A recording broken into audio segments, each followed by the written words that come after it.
Baik, sekarang kita akan memasuki renungan firman Tuhan yang nanti dibawakan oleh Pastor Paul. Dimohon untuk para lektor bersiap-siap. Nanti kita akan membaca dari Pengkhotbah 10 ayat 1 sampai 20 oleh Bu Nirliana dan Yuda 1 ayat 1 sampai 25 oleh Ibu Sarma.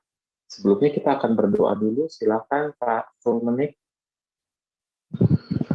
Terima kasih Pak Mulia. Mari Bapak Ibu kita satu dalam doa. Terima kasih Tuhan Yesus, terima kasih Bapa untuk kasih anugerah Tuhan dalam kehidupan kami Tuhan hari lepas hari. Kembali Tuhan pada pagi hari ini kami akan mendengar firman-Mu.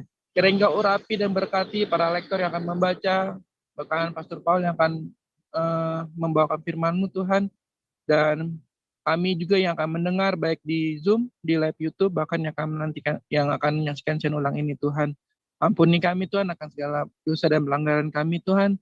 Dan kiranya kami yang haus akan kebenaran firman-Mu dihilangkan rasa haus kami Tuhan. Dan kami serahkan Tuhan segalanya dalam tangan-Mu. Di dalam nama Tuhan Yesus Kristus yang adalah Tuhan Adonai kami. Haleluya. Amin. Terima kasih Pak Mulia. Terima kasih atas doanya Pak Fulmenik. Baik, sekarang kita akan mendengarkan renungan Embun Pagi dengan tema urapan busuk. Silakan Pak Pastor Paul.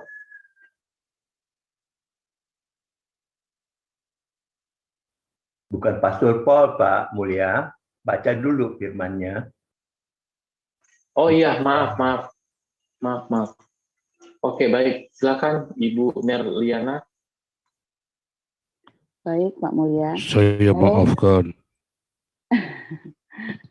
Salam Pastor Paul, Bu Ana, Pak Hawe, Pak Alex, Bu Vivin, Pak Fulmenik.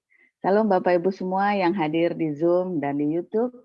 Dan salam untuk saudara kami yang akan nonton kembali siaran kita hari ini. Baiklah, marilah kita sama-sama membaca firman Tuhan dari Pengkhotbah 10 ayat 1 sampai 20. Demikian firman Tuhan. Lalat yang mati menyebabkan urapan dari pembuat urapan, berbau busuk. Demikian juga sedikit kebodohan lebih berpengaruh daripada hikmat dan kehormatan. Hati orang berhikmat menuju ke kanan, tetapi hati orang bodoh ke kiri. Juga kalau ia berjalan di lorong, orang bodoh itu tumpul pikirannya. Dan ia berkata kepada setiap orang, orang itu bodoh. Jika amarah penguasa menimpa engkau, janganlah meninggalkan tempatmu, karena kesabaran mencegah kesalahan-kesalahan besar. Ada suatu kejahatan yang kulihat di bawah matahari sebagai kekhilafan yang berasal dari seorang penguasa. Pada banyak tempat yang tinggi, didudukkan orang bodoh, sedangkan tempat yang rendah diduduki orang kaya. Aku melihat budak-budak menunggang kuda, dan pembesar-pembesar berjalan kaki seperti budak-budak. Barang siapa menggali lubang, akan jatuh ke dalamnya, dan barang siapa mendobrak tembok, akan dipagut ular. Barang siapa memecahkan batu, akan dilukainya. Barang siapa akan dibahayakannya. Jika besi menjadi tumpul dan tidak diasah, maka orang harus memperbesar tenaga. Tetapi yang terpenting untuk berhasil adalah hikmat. Jika ular memagut sebelum mantra diucapkan, maka tukang mantra tidak akan berhasil. Perkataan mulut orang berhikmat menarik, tetapi bibir orang bodoh menelan orang itu sendiri. Awal perkataan yang keluar dari mulutnya adalah kebodohan, dan akhir bicaranya adalah kebebalan yang mencelakakan. Orang yang bodoh banyak bicaranya, meskipun orang tidak tahu apa yang akan terjadi, dan siapakah yang akan mengatakan kepadanya apa yang akan terjadi sesudah dia. Jerih payah orang bodoh melelahkan orang itu sendiri, karena ia tidak mengetahui jalan ke kota. Wahai engkau tanah, kalau rajamu seorang kanak-kanak dan pemimpin-pemimpinmu pagi-pagi sudah makan, berbahagialah engkau tanah, kalau rajamu seorang yang berasal dari kaum pemuka, dan pemimpin-pemimpinmu makan pada waktunya dalam keperkasaan dan bukan dalam kemabukan. Oleh karena kemalasan, runtuhlah atap, dan oleh karena kelambanan tangan, bocorlah rumah. Untuk tertawa, orang menghidangkan makanan. Anggur meriangkan hidup, dan uang memungkinkan semuanya itu. Dalam pikiran pun janganlah engkau mengutuki raja, dan dalam kamu tidur janganlah engkau mengutuki orang kaya, karena burung di udara mungkin akan menyampaikan ucapanmu, dan segala yang bersayap dapat menyampaikan apa yang kau ucapkan. Demikian pembacaan firman. Ya, terima kasih Bu Nirliana. Silakan Ibu Sarma di unmute. Yudas pasal Yudas 1 ayat 1. 1 sampai 25. Ya, betul. Baik, saya akan bacakan kebenaran firman Tuhan yang terambil dari kitab Yudas pasal 1. Dari Yudas, hamba Yesus Kristus dan saudara Yakobus, kepada mereka yang terpanggil, yang dikasihi Bapa, dan yang dipelihara untuk Yesus Kristus. Rahmat, damai sejahtera dan kasih kiranya melimpahi kamu.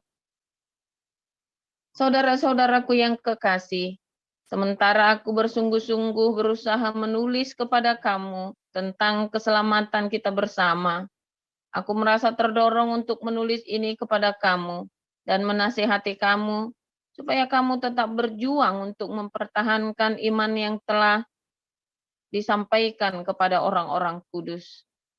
Sebab ternyata ada orang tertentu yang telah masuk menyelusup di tengah-tengah kamu, yaitu orang-orang yang telah lama ditentukan untuk dihukum. Mereka adalah orang-orang yang fasik, yang menyalahgunakan kasih karunia Allah kita untuk melampiaskan hawa nafsu mereka, dan yang menyangkal satu-satunya penguasa dan Tuhan kita, Yesus Kristus.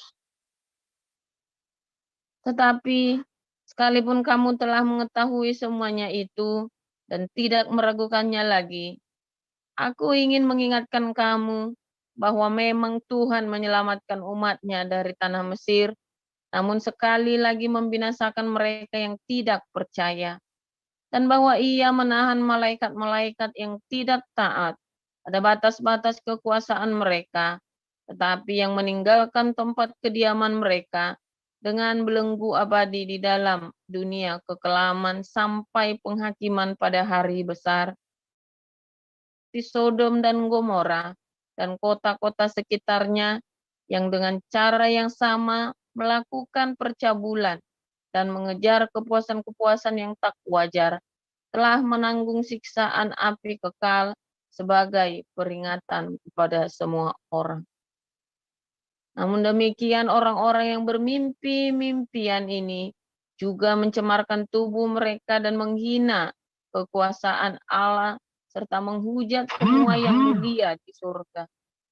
Tetapi penghulu malaikat, Mikael, ketika dalam suatu perselisihan bertengkar dengan iblis mengenai mayat Musa, tidak berani menghakimi iblis itu dengan kata-kata hujatan, tetapi berkata, kiranya Tuhan menghardik engkau. Akan tetapi mereka menghujat segala sesuatu yang tidak mereka ketahui, dan justru apa yang mereka ketahui dengan nalurinya seperti binatang yang tidak berakal, itulah yang mengakibatkan kebinasaan mereka. Celakalah mereka, karena mereka mengikuti jalan yang ditempuh Kain, dan karena mereka oleh sebab upah menceburkan diri ke dalam kesesatan Bileam, dan mereka binasa karena kedurhakaan seperti Korah. Mereka inilah noda dalam perjamuan kasih-Mu, di mana mereka tidak malu-malu melahap dan hanya mementingkan dirinya sendiri. Mereka bagaikan awan yang tak berair, yang berlalu ditiup angin. Mereka bagaikan pohon-pohon yang dalam musim gugur tidak menghasilkan buah, pohon-pohon yang terbantun dengan akar-akarnya dan yang mati sama sekali. Mereka bagaikan ombak laut yang ganas, yang membuihkan keaiban mereka sendiri. Mereka bagaikan bintang-bintang yang baginya telah tersedia tempat di dunia kekelaman untuk selama-lamanya. Juga tentang mereka, Henok, keturunan ketujuh dari Adam, telah bernubuat, katanya. Sesungguhnya Tuhan datang dengan beribu-ribu orang kudusnya, hendak menghakimi semua orang dan menjatuhkan hukuman atas orang-orang fasik, karena semua perbuatan fasik yang mereka lakukan, dan karena semua kata-kata nista yang diucapkan orang-orang berdosa yang fasik itu terhadap Tuhan. Mereka itu orang-orang yang menggerutu dan mengeluh tentang nasibnya, hidup menuruti hawa nafsunya, tetapi mulut mereka mengeluarkan perkataan-perkataan yang bukan-bukan, dan mereka menjilat orang untuk mendapat keuntungan. Tetapi kamu, saudara-saudaraku yang kekasih, ingatlah akan apa yang dahulu telah dikatakan kepada kamu oleh rasul-rasul Tuhan kita, Yesus Kristus. Sebab mereka telah mengatakan kepada kamu, menjelang akhir zaman akan tampil pengejek-pengejek yang akan hidup menuruti hawa nafsu kefasikan mereka. Mereka adalah pemecah belah yang dikuasai hanya oleh keinginan-keinginan dunia ini dan yang hidup tanpa Roh Kudus. Akan tetapi kamu, saudara-saudaraku yang kekasih, bangunlah dirimu sendiri di atas dasar imanmu yang paling suci dan berdoalah dalam Roh Kudus. Peliharalah dirimu demikian dalam kasih Allah sambil menantikan rahmat Tuhan kita Yesus Kristus untuk hidup yang kekal. Tunjukkanlah belas kasihan kepada mereka yang ragu-ragu. Selamatkanlah mereka dengan jalan merampas mereka dari api. Tapi tunjukkanlah belas kasihan yang disertai ketakutan kepada orang-orang lain juga. Dan bencilah pakaian mereka yang dicemarkan oleh keinginan-keinginan dosa. Bagi Dia yang berkuasa menjaga supaya jangan kamu tersandung, dan yang membawa kamu dengan tak bernoda dan penuh kegembiraan di hadapan kemuliaannya.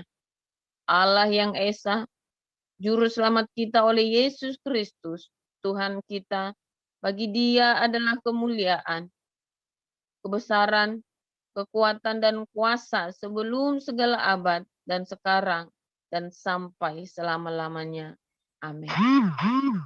Ya, terima kasih Ibu Sarma. Silakan Pastor Paul. Ya, haleluya, luar biasa ya. Firman Tuhan menjadi baru, menjadi selalu indah, selalu mencerahkan, selalu membangun hidup kita setiap hari, menjadi tuntunan dalam hidup kita, supaya kita hidup semakin hari semakin sempurna, sehingga ketika tiba saatnya kita dilayakkan, ya, dan kita pulang ke rumah Bapa atau kita mendengar suara sangkakala terakhir dibunyikan, dan kita bersama-sama dengan Tuhan Yesus, ya, dan memerintah dalam kerajaan 1000 tahun, karena kita dipersiapkan menjadi umat yang kudus, ya. Kemarin kita cerita tentang bagaimana kita bisa hidup kudus, mengejar kekudusan itu, ya. Bagaimana kekudusan itu menjadi penting dalam hidup kita. Hari ini kita belajar, ya, bagaimana kekudusan di dalam komunitas. kita, saudara ya. Berkali-kali saya selalu ingatkan hidup kudus, ayo hidup kudus. Karena ini adalah buat kita sendiri, saudara. Buat Anda dan buat saya. Ketika sebuah komunitas ini hidup di dalam kekudusan, ya, maka berkat-berkat ilahi, berkat-berkat surgawi itu ada di tengah-tengah kita. Maka kerajaan Allah itu ada di tengah-tengah kita, saudara. Disitulah nanti ada mujizat, disitulah ada belas kasihan, disitulah ada kasih karunia, di situ ada melimpah dengan segala-gala keajaiban, saudara. Selama ini ya harus diakui, ya, Gunung Kawi, Kelenteng, ya, dan banyak dukun-dukun lebih sakti daripada gereja. Wah, serem, saudara. Ya, sehingga orang mencari kepada Tuhan yang salah. Ya, saya tidak berat. Di Kelenteng banyak orang Kristen juga. Saya juga suka pergi ke Kelenteng, ya. Cuma akhirnya orang mengikat perjanjian dengan dewa-dewa dengan sebuah tumbal. Itu juga harus diakui ada. Orang Kelenteng mau ngomong apa juga sama saya, berani apa, saudara ya. Ada juga, saudara ya, meminta tumbal. Makanya biasanya kalau orang-orang tua di Kelenteng ngomong, jangan ya Nip, jangan ya Nyo. Tapi kalau mau minta pun Anda boleh. Karena itu adalah sebuah rumah doa, rumah perkumpulan. Kelenteng itu adalah sebuah rumah doa perkumpulan ya orang-orang Tionghoa. Jadi tidak harus beragama, tidak harus yang non-Kristen. Sempat di tahun 60 sampai tahun 90-an ya, saya juga termasuk diajari anti kelenteng ya, saudaranya dulu ya, geblek juga itu pendeta-pendeta ngajari saya juga ya. Nah itu ya saudara ya, diajari banyak hal-hal yang nggak yang salah saudara ya. Sampai suatu hari saya baru ngerti kalau kelenteng itu bukan rumah, bukan sebuah rumah agama tertentu, tapi rumah kultur bagi etnik tertentu. Saya baru ngerti itu ya setelah saya dewasa tahun 2000, 2010 saya mulai mendalami, saya mulai mengamati ya juga ajaran-ajaran Konghucu segala macam ya, saya ngamatin bagus juga kok, nggak disuruh menyembah berhala kok ya. Cuma memang di dalam kelenteng itu seringkali diajari ya ada orang-orang tertentu ya, itu kan tempat umum.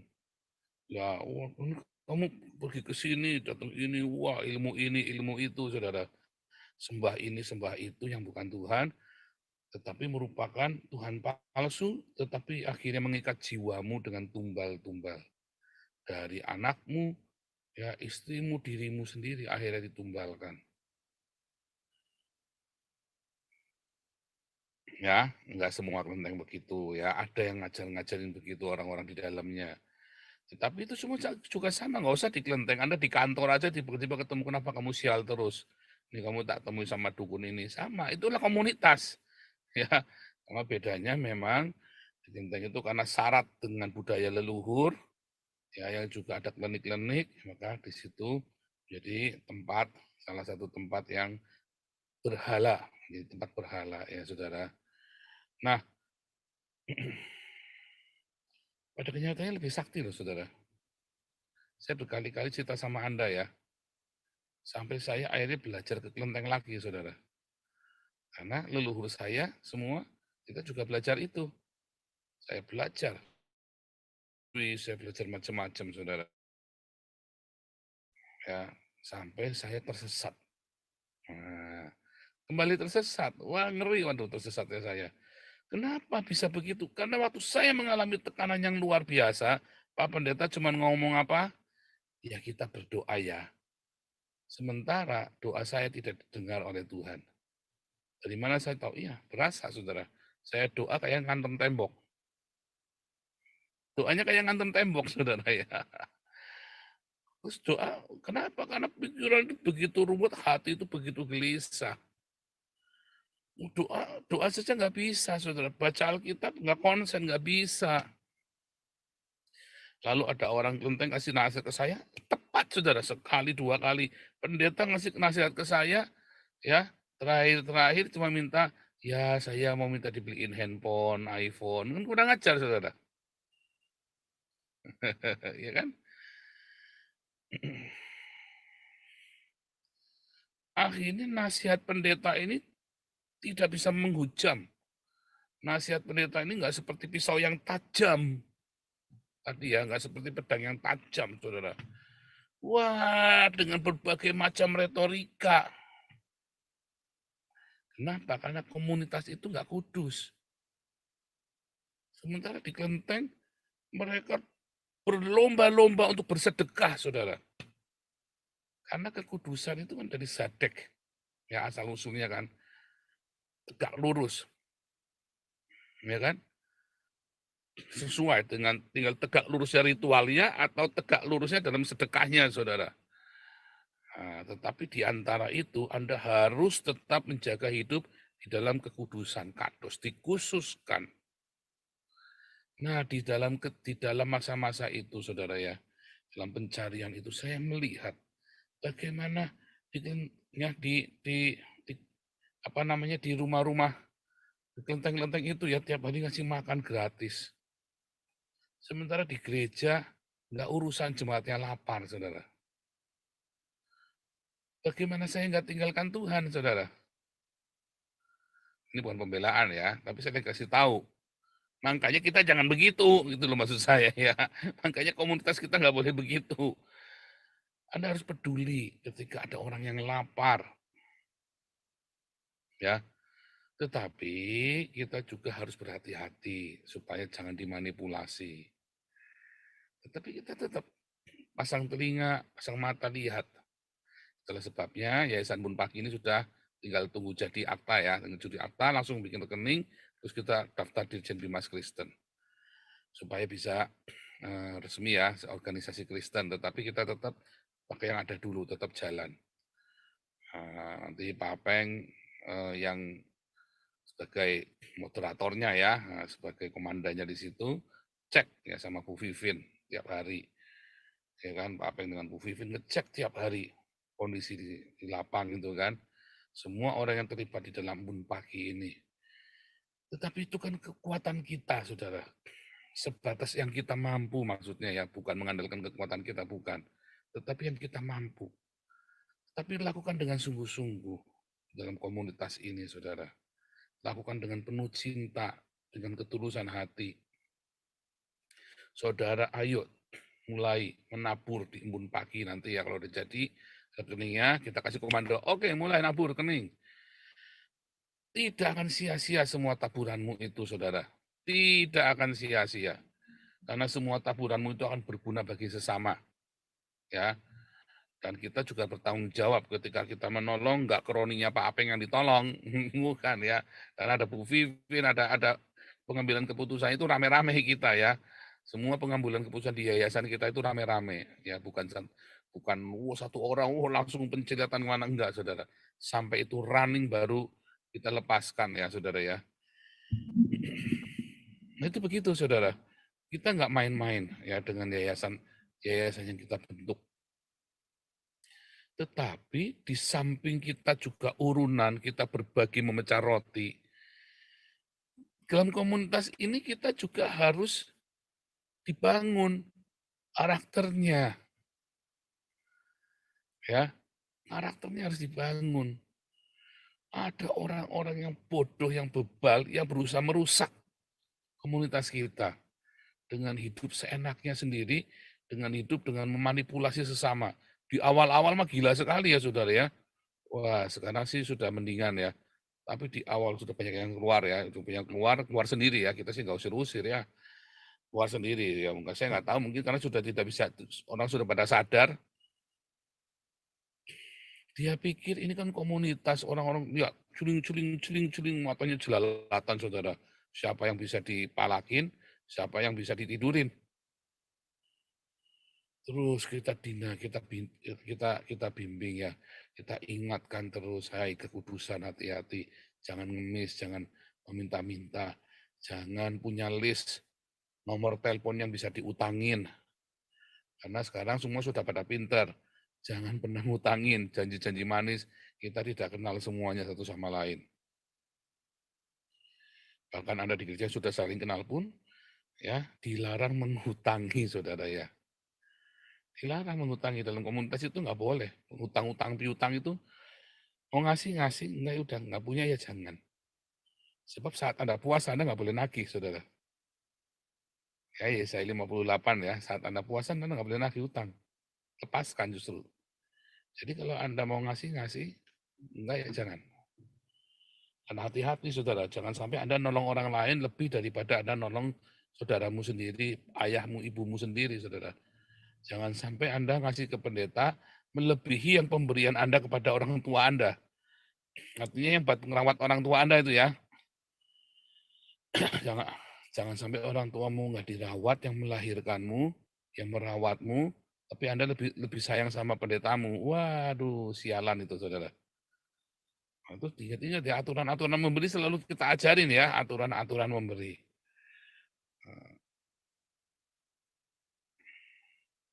Karena kalau Anda ikutin aturan-aturan memberi ini, Anda akan diberkati dan gak konyol. Makanya termasuk Anda kalau memberi saya, Anda harus sudah rawat orang tuamu, Anda sudah bersedekah, lebih Anda memberi saya, haleluya. Itu pun ada aturannya memberi itu, saudara, nggak sembarangan ya. Sebab ketika Anda memberi untuk pelayanan kita yang di Eropa ini pun, ya ketika berlebih kita salurkan lagi, saudara. Kita selalu hidup. Ya makanya sampai satu titik saya lagi usahakan di Yayasan Hagios ini, di Stikting ini, saya nanti hidup dari gaji, berapapun uang masuk ke saya, pokoknya masuk ke Stikting, gaji cukup, selebihnya itu harus ditabur untuk penginjilan, untuk dikirim kemana lagi, saudara, untuk yang membutuhkan. Kita sedang tertibkan itu terus ya, tidak mudah, saudara ya, kayak Pak Stephen Tong juga awalnya juga begitu ya, tidak mudah. Karena kita bergelut dengan kebutuhan kita juga harus tetap melayani, tapi kita nggak boleh serakah. Oh, itu memang kita harus godaan yang besar, dan saya nggak mau di hari tua saya konyol ya, dalam keserakahan. Saya nggak mau, saudara ya. Hidup ini sebenarnya ya, setelah saya ngerti, kita butuhnya apa sih kalau sudah hidup ini? Ya kan cuma makan, minum, pakai saja. Rumah kita semua sudah ditanggung sama negara semuanya, saudara ya. Dan bersyukur saya ada tinggal di Eropa. Jadi beban hidupnya nggak besar, saudara ya. Nggak konyol ya, nggak harus sampai yang bagaimana. Nah, saudara, balik lagi dalam kekudusan di dalam komunitas, saudara ya. Ada orang-orang yang berusaha, penyusup-penyusup itu tadi loh. Selalu ada, sampai nanti pun selalu ada penyusup-penyusup. Dan kita harus selalu waspada. Makanya kita, yayasan-yayasan kita ini, orangnya banyak, saudara. Ya, saya pajang sengaja, tadinya mau jadi satu saja rame-rame, oh nggak bisa. Kita beberapa, supaya kita saling membangun, dan kita memberikan kesempatan selalu orang-orang untuk melayani, untuk komitmen dalam komunitas, untuk komitmen melayani yang lain kan. Jadi nggak jadi satu, tetap selalu ada biangnya di situ kan, ada orang-orang yang kita percaya, karena uang itu memang hati-hati ya, saudara ya. Dengan hikmat, itu namanya dengan hikmat dari Tuhan. Apakah saya pandai? Oh bukan, saudara ya, bukan karena saya. Ya serius ya, itu orang-orang pertemukan saya nggak ada yang kenal loh, saudara. Tetapi Tuhan kirimkan satu-satu. Ada yang tidak baik, yang sebetulnya baik, tapi di tengah jalan dia berubah ya. Bukan jahat, tapi mungkin dia nggak cocok atau apa ya, atau takut, ya nggak apa-apa. Yang penting kita tetap jalan terus, konsisten.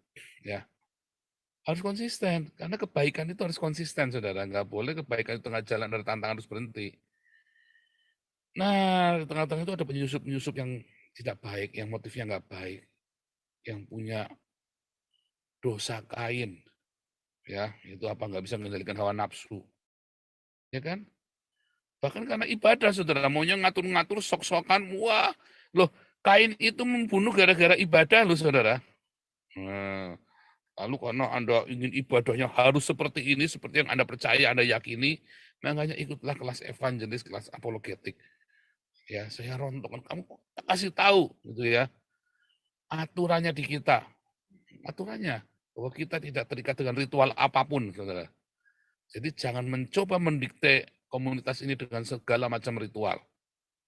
Ya. Jangan Anda mencoba-coba ngajari kami tentang ritual. Di sini ya, kita sudah muak dengan ritual, dengan simbol-simbol. Kita ini orang yang muak dengan ritual dan simbol-simbol. Jangan ajari lagi kita dengan ritual dan simbol-simbol. Kita sudah tinggalkan semua itu di belakang, udah jauh ke belakang. Kita mau hidup, kita beribadah dengan nyata, yaitu apa? Berdiakonia dan bermarturia. Kalau kumpul begini kita kumpul saja, pokoknya kumpul, ya saatnya kumpul, kita belajar firman Tuhan, kita renungan. Ritual ini, ritual itu, nggak urusan, nggak mau aja pokoknya. Karena ritual-ritual itu yang menghalangi kita datang sama Tuhan. Tapi nanti ada penyusup-penyusup yang berusaha mendikte Anda seperti di Galatia dan seperti di Antioquia, saudara. Ya kan? Berusaha mendikte Anda. Oh, jangan khawatir, saudara. Itulah sebabnya saya sekolah teologi, terus saya sekarang belajar di Haifa juga ya. Saya belajar supaya saya tahu yang saya belajar. Untuk menghadapi orang-orang yang ngeyel, saudara ya. Nah, ada orang nyebut nama Yahweh, Yahweh, Yahweh. Ya, mau ngeyel ngatur kita, nggak boleh sebut nama Allah, segala macam. Aduh, kamu, itu loh. Tujuannya saya sekolah teologi tinggi-tinggi itu bukan supaya saya hebat, tapi untuk menghadapi orang-orang ngeyel itu loh, saudara. Ya, kamu dokter, saya juga dokter. Kan begitu kan akhirnya kan. Seperti Rasul Paulus, dia berani ngomong. Kenapa? Karena dia seorang rabi Yahudi. Orang mau debat sama dia rabi Yahudi lulusan terbaik. Dia orang Farisi, dia ahli Taurat, saudara. Untuk menghadapi orang-orang ngeyel kayak yang di Antioquia sama di Galatia, mau ngatur-ngatur supaya balik ke Torah, saudara. Ya kan? Makanya kan Tuhan pakai Paulus. Sebab kalau yang ngomong Petrus, kamu ini orang tidak terpelajar, kamu ini cuma nelayan, kamu cuma bisa baca tulis doang. Ya kan? Ikut pelajarannya Yesus kan sinagog yang informal, tetapi dia diajar untuk menjadi rabai, tetapi bukan rabai yang seperti Paulus. Ya kan? Pengajaran Tuhan Yesus itu, walaupun Yesus seorang rabai yang terkenal ya, Yesus itu seorang ahli Taurat yang luar biasa di zaman itu. Makanya di dalam Talmud ditulis ya, bahwa Yesus itu adalah seorang seorang ahli Taurat yang tersesat atau apa gitu. Karena diakui kehebatannya oleh orang-orang Farisi pengajarannya. Tapi kemudian belok katanya dengan sihir-sihir. Karena banyak bikin mujizat dan baca mantra ya. Mujizat itu pakai baca mantra bahasa Arab itu ya. Talitakum evata. Itu adalah mantra-mantra tukang sihir, tukang jambi-jambi Yahudi ya. Pakai bahasa Arab. Makanya dibilang kerasukan roh Beelzebul segala macam itu, saudara. Itu memang benar sindiran buat ahli Taurat tuh. Yesus tuh mengantem benar ya ke ulu hatinya mereka. Kayak saya ngaku-ngaku Nabi ke-26, sama saja itu, saudara ya. Nah, saudara, balik lagi kita. Nah, di dalam dalam komunitas ini lalu ada penyusup-penyusup yang kemudian mulai menghasut Anda untuk kembali mengikuti ritual dan simbol-simbol. Lalu ada lagi penyusup-penyusup ya yang mulai, yuk dagang ini, dagang itu, kumpulin modal, kumpulin ini, arisan. Hati-hati, saudara ya. Kalau saya menyarankan Anda jangan arisan. Ya. Jadi Anda semua jangan terus bikin arisan di belakang saya. Ya. Juga jangan ajak saya. Tetap saya bilang nggak setuju, jangan. Jangan bikin arisan di tengah-tengah komunitas kita, nanti berantakan, saudara ya. Ada yang gendam, ada yang kabur, ada yang apa, waduh nanti kacau. Pernah sudah terjadi, saudara, ada satu gereja ya bikin gitu ya, investasi sama-sama, karena ini khotbah terus, saudara, ini luar biasa semangatnya. Si gembalanya merekomendasi, ayo dukung orang ini. Ya namanya orang dagang itu bisa hancur, bukan karena dia curang, rugi atau apa segala macam, habis jedes, saudara. Jumlahnya banyak sekali, bubar, saudara. Derita. Wah, ada yang sampai cerai dengan suami istri, ada yang sampai cerai. Aduh, saudara, ngeri sekali, saudara, ngeri. Jadi jangan ya, jangan. Di antara Anda semua jangan bikin arisan-arisan begitu yang berisiko. Jual, beli, udah putus. Jangan sampai masuk yang ini hancur, saudara, komunitas itu. Itu yang namanya lalat busuk di tengah urapan. Ya. Ya kan? Dalam bahasa itu plural ya, saudara ya, lalat-lalat busuk. Ya, lalat-lalat busuk itu membuat si pembuat urapan ini menjadi lalat yang mati ini jadi rusak. Kenajisan, ya penyusup itu tadi noda-noda di dalam komunitasmu, kata Yudas. Yudas saudara Yesus itu ya. Noda-noda. Ada orang yang yang serakah, ya membawa ketamakan dalam komunitas. Enggak selalu orang yang kaya yang tamak, orang miskin bisa tamak loh saudara. Dia punya list handphone, dia minta satu-satu, tembak satu-satu 500.000, dipalakin satu-satu saudara. Ya malakinya enggak malak pakai ini saya sakit, anak saya, ini satu-satu dimintain duit. Akhirnya ketika kita sudah tolong dia, karena budget nolongnya cuma 500.000, kita mau nolong dia kan nggak bisa, menolong orang lain kan nggak bisa lagi, saudara. Tapi semua orang sudah diblok sama dia. Tiap bulan, saudara. Untung pada laporan, makanya laporan ya. Kalau yang ada yang minta-minta begitu, Anda tetap laporan ke kami supaya kita tetap bisa monitor. Ya, saya senang ya. Jangan takut ya, saudara ya, karena kita balik lagi ya, saudara ya. Oh, saya nggak mau pamer-pamer, Pak. Oh, bukan mau pamer-pamer. Supaya Anda memberi kepada orang yang tepat. Oh, ini sudah dapat dari ini. Ada yang lebih butuh lagi. Malah saya arahkan, Ibu mau memberi. Sana ada yang lebih butuh lagi. Saya arahkan nanti, saudara. Atau Pak Apeng atau Bu Vivi nanti mengarahkan. Karena kan Pak Apeng, Bu Vivi yang lebih kenal satu-satunya orang-orang di sini. Ya kan? Aduh, saudara ya. Di kita komunitas sudah semakin luar biasa bekerja, saudara. Ada Bu Esther, Pak Thomas Tejo, ada Bu Lianti yang turun ke lapang. Semua aktivitas itu luar biasa, saudara ya. Ada Pak Enardo dengan semangat walaupun sendirian ya, luar di Laju. Ada baptisannya di Kalimantan ya. Luar biasa Pak Enardo ini ya. Ini kita masih ada baptisan lagi ya di Mojokerto ya. Sidoarjo atau Mojokerto, Surabaya itu nanti sama anaknya baru. Cuman dia minta dirahasiakan nama dan ininya ya, nggak mau di-upload di video. Jadi nanti harus benar-benar hati-hati, jangan dilihatkan mukanya. Ya, waktu dibaptis itu jangan dilihatkan mukanya, berdokumentasi ya. Di foto, kasihkan ke disimpan aja ya, tapi jangan di-upload. Kalau mau di-upload di YouTube pun pakai private link supaya nggak bisa diakses, karena itu bahaya, karena dia dari keluarga santri, dari keluarga pesantren ya, saudara ya. Dibaptis, saudara ya, nggak dibaptis. Tadi Bu Vivin juga cerita ada yang mau dibaptis lagi di beberapa tempat. Tiap bulan kita ada, tiap minggu malah ya ada orang dibaptis ya, saudara ya. Tetapi di dalam pergerakan komunitas ini selalu ada orang-orang yang nggak baik. Masa mau kita usir? Nggak bisa. Kita tetap terima, tapi harus diajar. Makanya saya tidak bosan-bosan mengajar. Pengajaran kita untuk yang dibawa, yang masih bayi rohani, maupun yang sudah dewasa rohani. Bayi rohani, nanti kita besok yang dewasa rohani. Nanti kapan hari kita untuk yang bayi rohani, besok untuk yang dewasa rohani. Kalau Anda ingin yang regular untuk yang dewasa, masuklah kelas evangelis dan apologetik. Desember kita buka kelas baru ya, evangelis ya. Semua yang dibaptis wajib masuk kelas evangelis Desember ya, wajib. Kalau yang nggak punya uang, bilang nanti dikirim pulsa ya, supaya Anda ikut kelas, wajib ikut kelas, wajib, hukumnya wajib ya. Nah, komunitas ini kemudian nanti bertumbuh, saudara. Nah, kita para leaders ya, para penatua, diaken, diaken juga nanti ya diwajibkan ikut kelas pendewasaan ya. Diaken Damaris juga nanti kita masih pelan-pelan ya, satu-satu wajib supaya nggak masa bodoh ya, saudara yang tahu pengajarannya kita nggak sembarangan serampangan. Anda itu pakai diaken tapi Anda nggak diajar, Anda hati-hati juga loh ya. Harus ikut. Nah, saudara, yang luar biasa, saudara, yang luar biasa.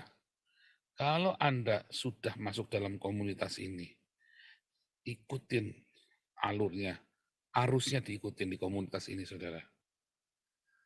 Jaga hidup di dalam kekudusan, jangan berzina, jangan cabul. Hati-hati, jangan ngelabah, hati-hati. Karena begitu komunitas ini dewasa, Anda berani ngelabah, hancur hidupmu. Ya, juga jangan tamak serakah, saudara ya. Kalau Anda sudah mendapat pertolongan, sudah. Harapkan sama Tuhan. Ya, Anda butuh-butuh bilang. Tapi jangan terus Anda ngemis-ngemis kemudian ngider proposal, terus Anda dapat duit 5 juta buat sendirian, ya sementara yang lain nggak kebagian. Padahal yang Anda butuhkan hanya 1 juta. Itu hati-hati, itu keserakahan. Dan lagi nanti ya yang jilat sana sini, cari muka sana sini, sikut sana sikut sini supaya bisa menjabat atau bisa dipercaya. Ya fitnah sana sini, hati-hati ya. Nah, kadang-kadang bukan fitnah, saudara. Nah, ini. Kadang-kadang bukan fitnah, tapi dia mengemukakan pendapatnya dia tentang orang lain. Padahal nggak maksud fitnah. Kalau Anda mengomong yang jelek tentang orang lain dan Anda belum yakin, ya, Anda jangan ngomong sama orang banyak, saudara. Jangan satu-satu diceritain. Oh, itu nanti jadi fitnah. Lalu ketika ternyata tidak terbukti, Anda cuma minta maaf. Oh iya, maafkan saya. Oh, kurang ajar, saudara. Kurang ajar itu namanya. Anda sudah melemparkan itu, orang-orang sudah kemakan omonganmu. Lalu Anda terakhir cuma minta maaf doang. Sementara yang diomongin udah sakit, saudara. Udah sakit lah. Itu kurang ajar. Dan itu banyak, wah, terus akhirnya merembet kemana-mana, seakan-akan udah ratusan orang saksinya bahwa, nah itu hati-hati, saudara. Akhirnya kemakan. Bahkan para pemimpin yang lain juga ikut-ikut terpengaruh. Nah itu hati-hati. Terus terakhir Anda cuma minta maaf doang. Jangan, kalau Anda nggak yakin, Anda cek sama saya, saudara ya. Belajarlah sama saya, nggak mudah percaya dengan satu. Hati-hati, kita masih kritis. Waktu itu ada yang menyampaikan, sebentar. Kamu dapat info dari mana? Saya selalu begitu, saudara ya. Hati-hati, saudara ya. Itulah lalat-lalat membuat busuk urapan, saudara. Akhirnya ada orang yang tukang gerutu, nah, ada lagi itu ya, yang selalu maunya selalu diutamakan, selalu maunya diduluin, maunya nyerobot, nggak mau ngantri. Dia kan maunya apa-apa, dia nih kalau nggak diduluin dia mutung. Oh hati-hati tukang gerutu ini. Ya itu didrive oleh apa, saudara? Didrive oleh keserakahan. Didrive oleh kamu tidak punya ucapan syukur setiap hari. Banyak ya udah ikut kasih diakoninya, ya, orang lagi ngantri pengen masuk nggak bisa-bisa, ini sudah di dalam ngurutu komplain ini komplain itu. Bukan kritik ya, kalau kritik itu Anda kasih solusi. Kalau kritik yang benar, menurut saya ini kurang pas. Boleh nggak kalau begini? Nah, itu namanya kasih solusi. Tapi solusi itu bukan untuk mengenakan Anda juga kudu mikir orang lain juga bagaimana nanti. Terus yang ngurus bagaimana. Jangan enak buat dirimu sendiri. Terus Anda nggak diturutin gerutu. Ya, terus ada keluar. Kalau begitu sudah keluar ya diganti orang lain lah yang ngantri banyak. Lalu Anda minta masuk lagi nggak bisa masuk kan udah ditempatin orang lain. Lalu kalau kita tiba-tiba langsung geser orang kan kasihan. Orang kita lagi nggak merhatiin orang tiba-tiba Anda keluar ganti orang lain. Lalu Anda mau masuk lagi, ya nggak bisa, susah. Kalau sudah masuk itu, kan sudah dalam nah itu tadi ya, tukang rutu ini akhirnya juga biang kerok juga. Kemudian cerita di luar-luar, katanya dia di fitnah segala macam. Lah kamu keluar sendiri kok, nggak ada yang ngeluarin kok. Nah, itu juga hati-hati, saudara. Itulah yang membuat komunitas ini menjadi tidak kudus. Akhirnya ribut terus, saudara. Lalu kapan komunitas ini mau bertumbuh? Ya, ingat-ingat ya, saya mengingatkan ini karena kita ini dalam komunitas. Supaya komunitas ini bertumbuh di dalam kekudusan dan di dalam perbuatan baik. Nanti mujizat-mujizat, keajaiban-keajaiban selalu terjadi. Nggak perlu pendeta hebat, pendeta kenal saudara. Setiap Anda menjadi pelaku mujizat dan penerima mujizat. Itu yang terjadi di Kisah Rasul. Ya, bahkan seperti Stefanus itu, orang kemarin sore di dalam komunitas pun bisa bikin mujizat, saudara. Karena memang komunitas itu bertumbuh di dalam kekudusan dan perbuatan baik. Ya, seperti kelenteng tadi yang saya cerita. Kelenteng bisa sakti karena memang kadang-kadang didrive oleh kuasa-kuasa kegelapan. Tetapi memang ada orang-orang yang tulus di situ. Ketulusan hati itu selalu menggerakkan hati Tuhan. Sekalipun dia orang-orang tidak percaya loh, saudara. Sekalipun itu adalah kumpulan orang-orang tidak percaya. Kita jangan ngomong kuasa kegelapan nuduh kelenteng atau udah apa selalu kuasa-kuasa kegelapan lah. Pada kenyataannya mereka itu berbagi kasih itu lebih daripada orang-orang yang katanya nggak kuasa kegelapan, itu katanya nggak nyembah patung itu loh ya. Pada kenyataannya mereka berbagi kasih lebih gila, lebih hebat daripada orang-orang yang katanya itu tadi anak-anak Allah, anak-anak Tuhan. Yang katanya setan, anak-anak setan itu nyembah setan. Nyatanya mereka berbagi kasih, masa berbagi kasih itu anak setan coba. Nyatanya mereka kalau nolong itu nolong bener-bener nolong, nggak pamrih. Iya kan? Karena mereka merasa hidupnya dulu kere, mereka diberkati, mereka mau nolong orang lain. Mereka nggak mau lihat orang lain susah juga. Mereka tidak tahu gereja, tahunya kelenteng, maka berbaginya di kelenteng. Begitu, saudara. Jadi Anda nggak usah ngomong itu dari setan, oh belum tentu. Tuhan itu digerakkan dari cinta loh. Di mana ada cinta, di situ ada Tuhan datang. Walaupun dia mungkin tidak di akhir zaman nggak selamat, tetapi hari itu mereka akan diberkati. Hari itu, karena itu hukum alam, saudara. Di mana ada cinta di situ, Tuhan hadir. Mungkin mereka nggak terima Yesus. Tetapi tetap itu hukumnya, di mana ada cinta Tuhan hadir di sana. Nah, di gereja yang katanya ada Tuhan Yesusnya, tetapi nggak ada cinta. Artinya itu nggak ada, itu pura-pura. Iya kan? Nah, di komunitas kita penuh dengan cinta, berbagi. Nanti ada mujizat Tuhan hadir. Dan ada keselamatan juga, saudara. Gitu ya. Tuhan Yesus memberkati. Silakan, Pak Mulia.